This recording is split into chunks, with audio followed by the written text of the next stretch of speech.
দেশের বাইরে আমার কোনো ঠিকানা নেই, এটাই আমার ঠিকানা। দেশের মানুষ, মাটি আমার সব কিছু, কাজে আমি দেশের বাইরে যাব না। আমি কোনো দলের নেত্রী না, আমি বাংলাদেশের নেত্রী। তুমি কি কখনো কোনো দলের নেত্রী হতে চাও? হ্যাঁ, বাবু, তুমি কেমন আছো? আমি ভালো আছি। তোমার নাম কি? আমার নাম ইন্তেসর। আমি খালেদা জিয়ার সাজে সেজেছি। কেন? আমার ভালো লাগে খালেদা জিয়ার।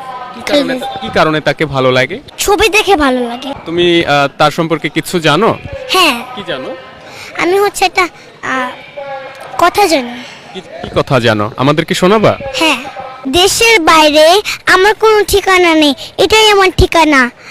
দেশের মানুষ, মাটি আমার সব কিছু, কাজে আমি দেশের বাইরে যাব না। আমি কোনো দলের নেত্রী না, আমি বাংলাদেশের নেত্রী। এটি ছিল তার একটি ভাষণ। তুমি এটি কোথায় শুনেছিলে?